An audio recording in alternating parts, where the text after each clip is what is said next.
I'd like to mention I was never strong with carpentry. In fact, my current project isn't going quite as envisioned. Okay, so I think this next step is asking for a drill, but I don't really know why I'm supposed to hold it like this.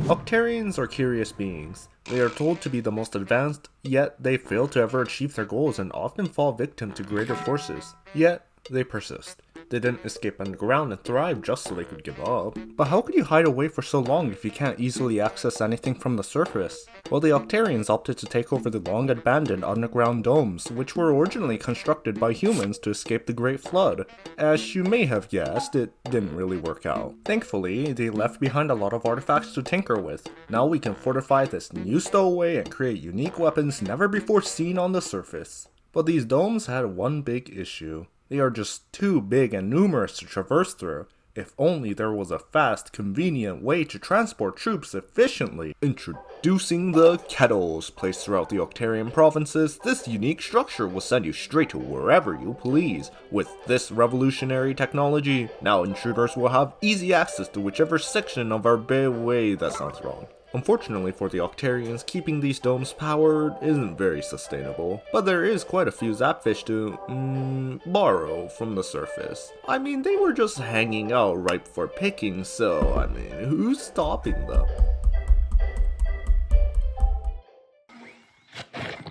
Just like any good army, the Octarians have the loyal frontline soldiers. Maintaining orders through music, who better to represent the main force than the humble Octo trooper? The Octarian itself isn't anything particularly impressive, just a stout little guy who is probably more worried about where he left the keys rather than the task at hand. What is interesting is their little vehicle. A flexible hose, a convenient manhole seat with supports, rubber bottom, and a singular joystick. The machine itself is certainly a machine. Each individual shot is powerful, but it moves slow, has elementary controls, and the rubber floaties barely help with staying upright in enemy ink. I mean, me personally, if I were to design a standard Octarian vehicle, I'd add treads for multi-terrain mobility, a sheet metal bunker for protection, and a cannon on top. Aside from the costs, I'm sure it's quite a bit more powerful. But there is one question that arises regarding how these vehicles operate. What does one need in order to make sure a vehicle is operating? That's right, you would need a driver.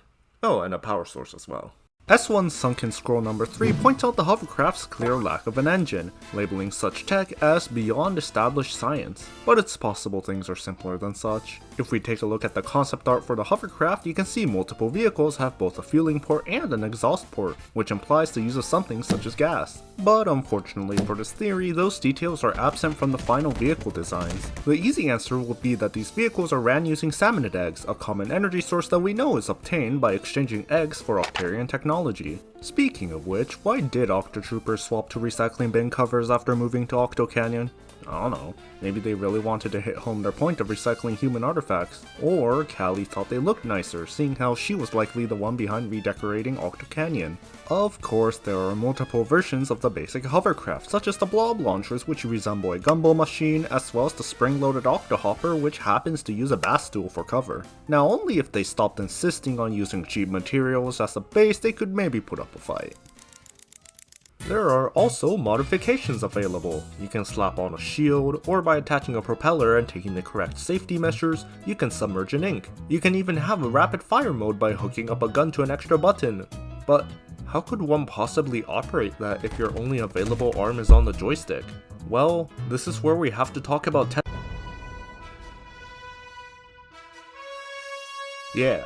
title card. What we want to focus on here is the amount of tentacles each Octarian has. It is theorized that the amount of tentacles an Octarian possesses is linked to their intelligence, as well as flexibility. This means Twinticle Octotroopers are not only smart enough to manage two inputs, but have the arms to actually use it in the first place. This certainly raises questions regarding the Octarian army's hierarchy, mainly regarding Octo Snipers and Octo Commanders. They may be stronger than the average Twinticle, but they still have less limbs. Though it is worth pointing out that the mechanisms for snipers and commandos are much simpler. Maybe they just got special training? I will say, slapping a propeller on the back of a Gatling gun to prevent the user from flying backwards from the recoil, one must imagine where the first few test subjects for this tech must have gone. Well, we've seen the ground forces and the navy, but what army is complete without the air force?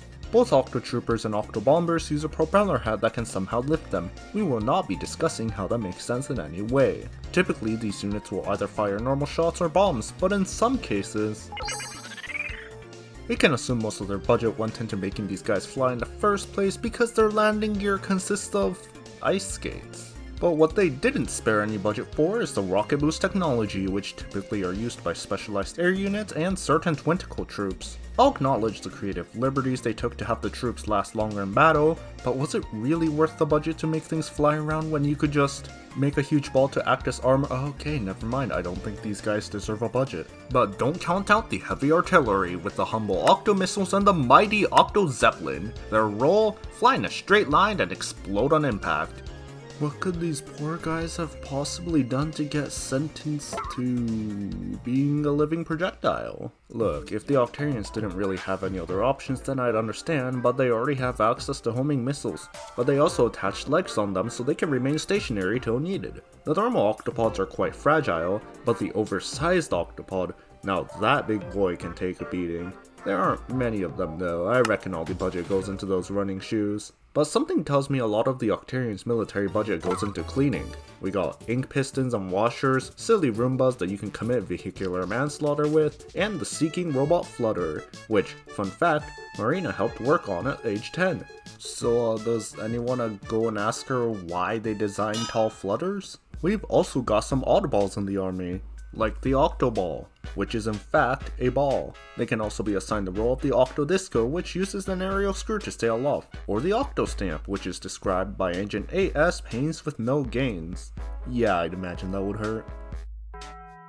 Or what about the humble Octohurler, who pursued the stress-free life of endlessly spitting out Rolonium because they didn't like being considered a boring salesman due to a gap in interests. And of course, the ultimate military vehicle, the Octoseeker, controlled by yours truly, the Twinticle Octotrooper, only rivaled by the mighty Octostamp Deluxe, but it can't fly, so it's lame. So anyways, if anyone would like to sign my petition to make Ultrastamp summon the Octoseeker instead.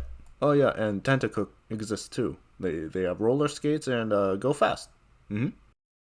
Despite the Octarians' greater power and tech, they ultimately ended up failing. If it wasn't for whichever idiot that decided to hook up all the tech to a single outlet, then the great Octo weapons would have sent all the Inklings into hiding instead. But that's a conversation for another time. It's generally believed that the Inklings ultimately won against the Octolings due to their superior number of tentacles, but did that really make a difference? Can we in good faith assume this guy is any smarter than that guy?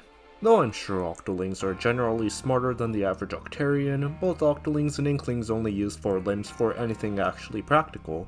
It really might be that nothing truly is different, it just happened to be that the Inklings only won this time. So different, yet so similar.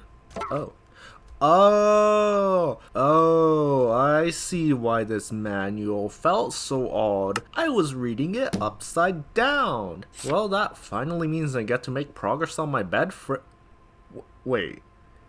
This is a manual for a door, but I never wanted to make a door.